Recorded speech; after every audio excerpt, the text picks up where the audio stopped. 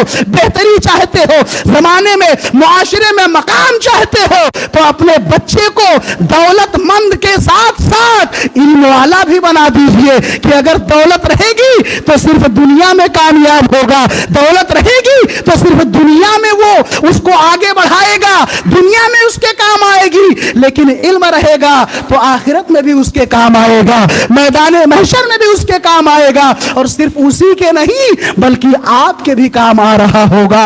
اس لیے عزیزان ملت اسلام، اپنے بچوں کو علم دین مصطفیٰ سے قریب کریں۔ ایک بار مچل کر درود پاک پڑھ لیں، اللہم صلی علی محمد معدن الجود والکرم والہ الکرام وابنہ الکریم وبارک وسلم۔ اب آپ ذرا، میں آپ سے ایک سوال پوچھنا چاہتا ہوں، تو یہ بتا دیا کہ اگر آپ زمانے میں اپنے بچے کو بہتر اور خوبصورت بنانا چاہتے ہیں تو کیا کریں؟ اور ہر کوئی بنانا چاہتا ہے کہ نہیں چاہتا ہے؟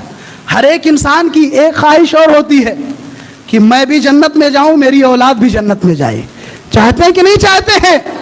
ہر ایک انسان اپنی اولاد کو جنت میں بھیجنا چاہتا ہے، ہر ایک بیٹا اپنے باپ کو جنت میں پہنچانا چاہتا ہے۔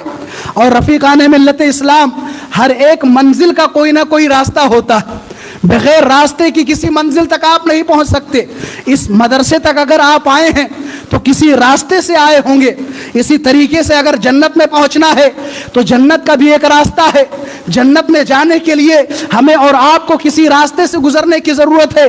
تو ہمیں اور آپ کو مدرسہ معلوم تھا، ہم اور آپ مدرسے کا راستہ جانتے ہیں، اس راستے سے گزر کر کے مدرسہ آ گئے۔ لیکن اگر جنت کا راستہ دیکھنا ہے تو اسی سے پوچھنا پڑے گا جو جنت دیکھ کر کے آیا ہے۔ اگر جنت میں جانے کی خواہش ہے تو اسی کی اتباع کرنی ہوگی جو جنت دیکھ کر کے آیا ہے۔ تو جنت دیکھ کر کے کون آیا ہے؟ خوش ہو جاؤ، ہمارے آقا جنت دیکھ کر کے آئے ہیں۔ اور صرف جنت دیکھ کر کے نہیں آئے، بلکہ اگر اس تفصیل میں جاؤں تو گفتگو بڑی لمبی ہو جائے گی۔ البتہ ایک بات بتا دوں، شب معراج جب میرے آقا جنت کے سیر کے لیے گئے تو آپ نے ایک محل دیکھا، اس محل کو ریشم کے کپڑے سے آراستہ کیا گیا، اس سے شعائیں پھوٹ رہی ہیں، نور اٹھ رہا ہے۔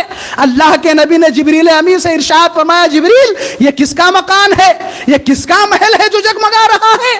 تو حضرت جبریل امی عرض کرتے ہیں، یا رسول اللہ یہ کسی اور کا نہیں، آپ کے یار غار کا مکان ہے، یہ صدیق اکبر کا محل ہے۔ تو ان کو بھی سمجھنا چاہیے جو حضرت صدیق اکبر کے جنتی ہونے پر سوال اٹھاتے ہیں۔ اللہ کے نبی نے شب معراج صرف صدیق اکبر نہیں بلکہ صدیق اکبر کے محل کو بھی دیکھ لیا ہے۔ تو جنت میرے آقا دیکھ کر کے آئے، جنت میں سیر کر کے آئے ہیں۔ تو اگر راستہ پوچھنا ہے، حضور جنت کا راستہ کہاں ہے، جنت کا راستہ کہاں سے ہو کر گزرتا ہے، کون سا راستہ پکڑے ہم جنت جائیں؟ ہمیں کلیان کا راستہ معلوم ہے، بمبئی کا راستہ معلوم ہے، تھانے کا راستہ معلوم ہے، یو پی کا راستہ معلوم ہے، ایم پی کا راستہ معلوم ہے، سارے روٹ معلوم ہے۔ یا رسول اللہ جنت کا راستہ کہاں ملے گا؟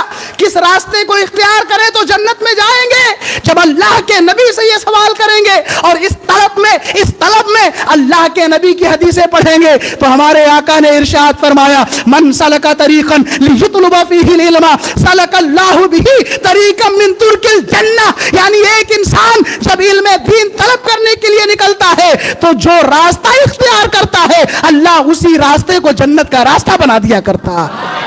اب اس سے آسان ہو گیا۔